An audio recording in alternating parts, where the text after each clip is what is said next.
Meghan Markle has faced an international backlash all week, with celebrities now weighing in on both sides of the Atlantic, by the way, about her botched brand relaunch. First, look at her being openly mocked and challenged by Jack Osbourne in this appearance on the Bert Kreischer podcast. Meghan Markle and Prince Harry want to do a podcast with you. Do you do it? I would do it because I would have some interesting questions for him and her, actually. I don't want to know, like, well, you knew what you were getting into. You knew what the royal family was. She almost acts surprised. Yeah. She was like, I didn't know you were a prince. And you're like, really, bitch? You knew who your casting directors were, and you didn't know he was a prince? Yeah, this isn't like an Anne Hathaway movie from 2002. Yeah, she's like, well, I don't go online. Wait, you're the prince? I just thought I found you at a coffee shop. And P. Dina joins me now. P. Dina, there is much more where that came from in just one moment. Plus, we're going to look at how she's now being challenged in the UK. But just to sum up, P. Dina, it really does feel like this week was another seminal moment in the decline of brand Meghan Markle, because these mainstream media outlets, which in the past would have been supportive, these celebrities like Gwyneth Paltrow just openly now being prepared to turn on her. They're not whispering these things behind her back. It's out there in the public domain.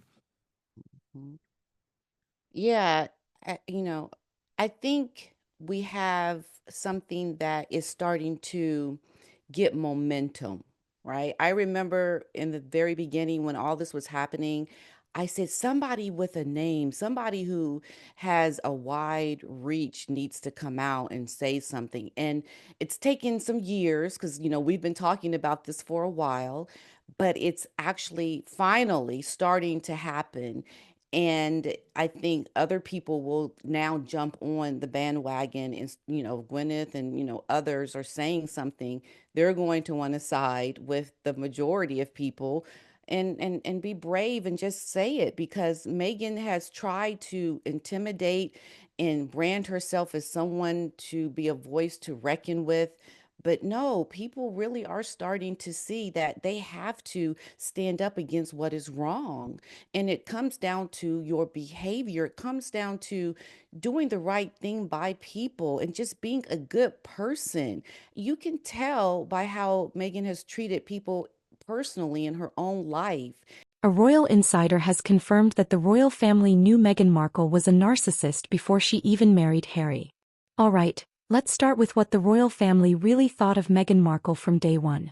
Royal insiders say the monarchy was terrified of Meghan's baked-in narcissism from the start.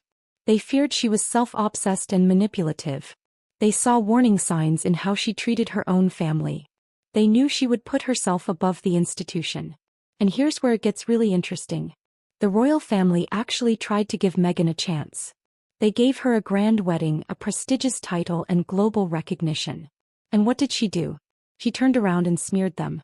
To show you how she will treat people that are strangers. So don't fall for the fake facade of her trying to show that she's caring and loving towards strangers, when all you have to do is look at how she treats those closest in her lives. And I think celebrities are starting to see that now and wake up to it, because there's a lot of talk behind the scenes with famous people that we don't really hear from often in the public domain. And so these whispers are happening more and more, and the word is getting out there. And yeah, people are just going to slowly start to say something, and she'll eventually get the message when things don't really start going her way anymore. It is starting to happen. Totally. And the thing is, we know what celebrities are like, P. Dina, from our previous lives, and they are sheep. They follow the crowd.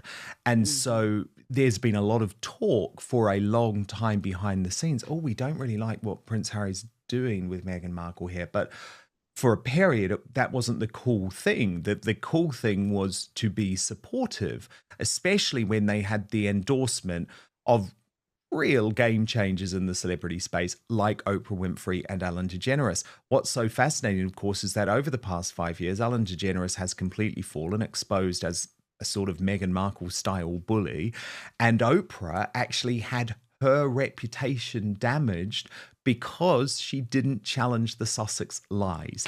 But look, there's been a lot of criticism, as you would expect, from some outspoken celebrities here in the UK too, P. Dina.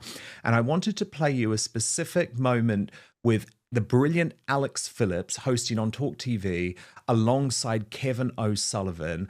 I'll get your reaction off the back, but Alex is very much making the case here that not only was Meghan Markle a narcissist, she claims the royal family knew she was a narcissist, and that's why they didn't want Prince Harry to marry her. Interesting claim from Alex, who knows a lot of people.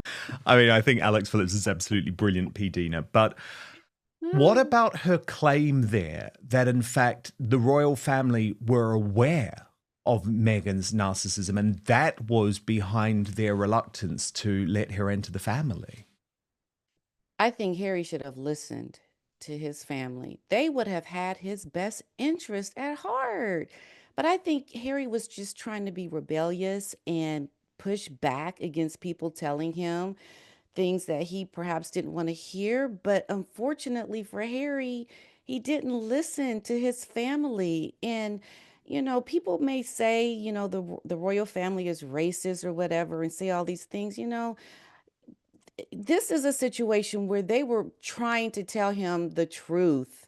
And that's just not true about, the royal family being racist. They're so trying to show inclusivity, but she just is somebody you can't include. You just can't, because she wants to take over. She wants it to be about her. And like she was saying, it's the royal family. Meghan did not want to listen. That is the facts. Harry didn't want to listen. And now they have found themselves in the midst of a firestorm. I just hope that the royal family is not covering up anything for Meghan. I feel like they're keeping they're keeping their distance from Meghan. And I think sometimes you just have to pull down and just say, hey, look, we're going to show you, look what you have done. They, I think, have the power to do something.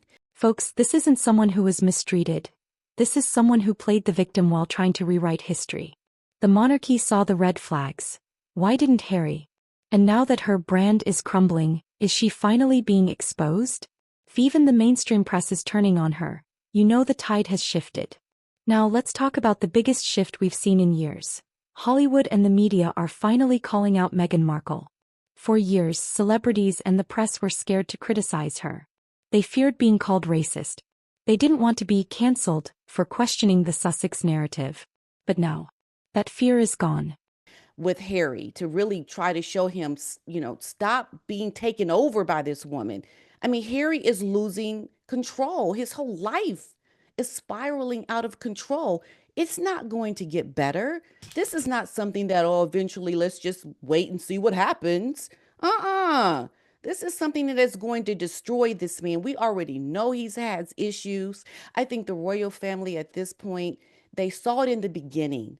And now we're at a point where you need to go save your son. He has had issues in the past with his mental health. He has had issues with substance abuse. How do you try to not do something to save the inevitable that could be happening? Because I really do feel like Harry is in not a good spot right now. You can see it on his face, and then how he lightens up when she's no longer around. Oh, of course. I But think then this is in a tears, big in moment. tears at the Invictus Games closing ceremony, and everyone tries to say that it was because Justin Trudeau, his bro, was being so nice about him. No. That's not my take. The pressure on him had become so serious because Meghan had obviously defied him in terms of releasing the images of the children, and he just lost it in a way that his mother used to. I'm really interested, P. Dina, though, to see the backlash against Meghan and Harry go mainstream in America. We saw Jack Osbourne in that Bert Kreischer podcast. Now, this is very much mainstream American opinion, and it must be the type of thing that is particularly damning to Prince Harry, because these are the types of celebrities who he used to have on side, and now they're openly mocking his wife and questioning Harry's life's choices. It's so often you get truth in comedy, right? And there's a lot of truth there. It is so true. I mean, come on, really? You knew. Come on. I hope, oh my goodness.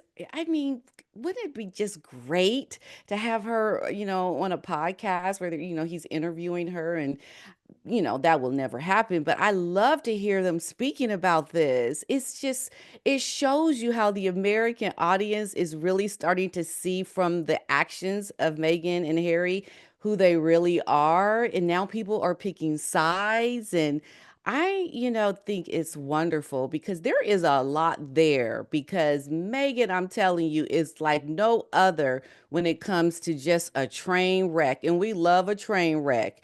And this is such a big a deal now, I think, for people to talk about. I absolutely love it, especially men. Men usually don't really talk much about the royal family, but hey, we've got something to talk about now. And they even get it, right? They even see, come on, Megan, really? You didn't know he was a prince? Yeah, this is something that a lot of Americans are waking up to, and it's great. I love it. And let's be real. This is bad news for Meghan. Hollywood is ruthless. If you're no longer profitable, they drop you fast. And Meghan's PR games are backfiring. People are done playing along. Even her supposed friends are staying silent. Where are Oprah and Ellen now? And folks, this is how you know her time is up. The mainstream media is mocking her. A-list celebrities are distancing themselves. And even her own past defenders are going quiet. So what happens next? Will Meghan try to pivot and play the victim again? Will she go after the media for turning on her? Or will she finally fade into irrelevance? Yeah, I love it too. But what was fascinating, because what I want to do, P. Dina, is look back at the week in terms of the coverage. And it's really critical to have some idea of whether the publication was a woke publication that was previously in favour of Harry and Meghan. And so let me start with this example in The Guardian, because The Guardian is the wokest of the woke newspapers, and The Guardian always wanted to be in full support of Meghan Markle and against the British royal family. But even they are no longer in support. So this headline, Meghan's rebranded herself and it's another valiant attempt to flog poshness to the little people, is, I think, again, absolutely damning. Let me take you through a little bit of what Emma Brox reported or wrote. She's an opinion columnist, in fairness. She said, "It's ridiculous, of course, as is the hello little people tone adopted by the former Royal Highness in keeping with the general attitude of the famous towards the unfamous, namely one of stating the bleeding obvious as though sharing the key to existence. Meghan is a minnow in these waters, but of course has her own secret weapon she isn't shy about using. In the new video, she deploys good old Harry to hold up the camera phone and drop a few posh tones to remind us that even if as ever isn't royal exactly, it is at least royal adjacent. Both brands have an aspirant lower middle class vibe about them, which it would be rude to point out were it not for the fact that Harry and Meghan trade on class as part of their branding. What they are selling isn't poshness itself, which strictly speaking should entail low comfort, hole in the elbows, bad cooking and drafty homes, but much like Trump and his performance of Billionaire, a kind of poshness they imagine might appeal to the peasants."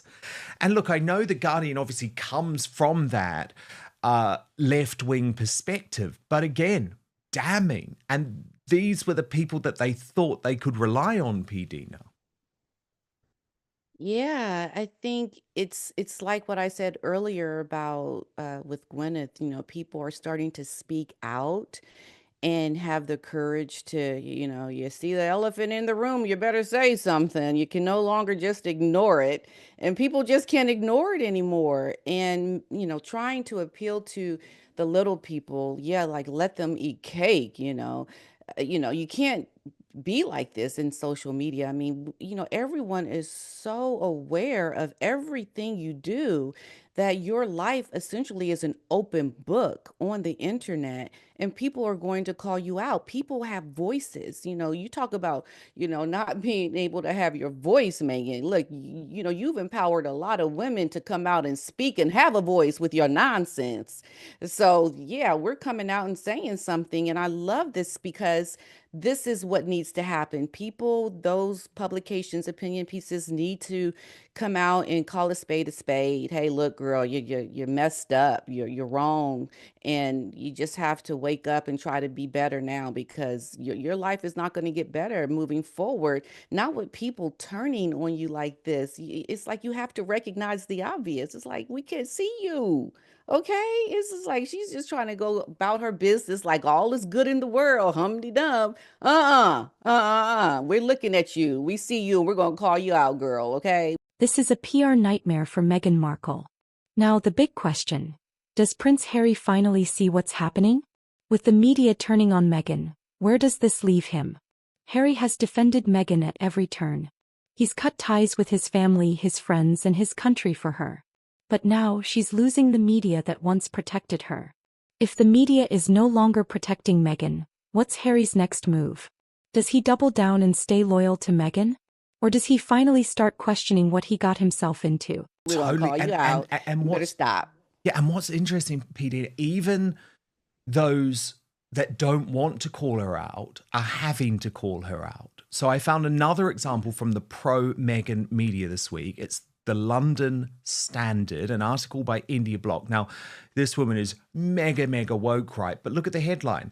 Will anything ever go right for Meghan Markle? Not if the haters have their way. So that's trying to blame people like you and me, P. Dina. But then you dig into the article, and India Block writes, still, Meghan seems determined to remain connected to the questionable institution that she rejected as it rejected her. Even on the other side of the ocean, she is still assisting in the project of applying a rosy haze of palatable jam-on scones nostalgia over the British Empire's redoubtable legacy. Now, of course, I totally disagree with India Block, who's like a royal-hating, British-hating writer.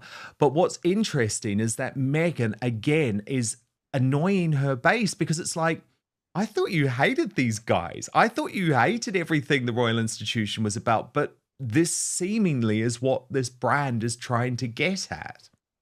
Yeah, she's trying to be that brand of royalty here in America, like trying to adopt her own kind of royal standard. But no, we have that already, and I don't think anyone's going to fall onto Megan's royal type branding. She is pretty much, I think, lost in what it is that she wants to do. She's trying to cling to something that she claims is was something bad for her, and people are not falling for it. I just find her to be really a hot mess, Dan. I think she has embarrassed herself beyond repair. And I just don't understand it. Like with what I wrote on X, it's like, don't you have money? Don't you have the wherewithal to do things the right way? It just seems so ghetto and not no class. Like you're trying to have class, but you don't. And it's like we see you don't, but you're like, I still do. And it's like, it's like I can't believe what I'm watching. It is so embarrassing at this point. It is. And It is. Well, actually, on that note, I did have to say my favorite headline of the week was from Mamma Mia, and the columnist who just wrote, I believe in my soul that Meghan Markle is trolling us and I'm eating it up. But the thing is, Pete Dina, she's not. She is serious about it all. she's very serious. It's like that's why I said get your popcorn, because we are watching a soap opera. She's living the Truman Show. We are watching her, and she thinks she's doing one thing, and we're seeing another. It is unbelievable. This is history making at its best. And here's what's really interesting: there's still a path for Harry to come back. The royal family still considers him redeemable. Public opinion suggests people are willing to forgive him if he leaves Meghan. But time is running out. Folks, this could be Harry's last chance to get out. The royal family knew Meghan was a narcissist. Why didn't they stop Harry? Hollywood is finally turning against Meghan. What happens now? Is Prince Harry starting to see the truth? Or is he too far gone? And with her popularity collapsing, is this the end for Meghan Markle? Let me know your thoughts in the comments below. Like, share, and subscribe for more.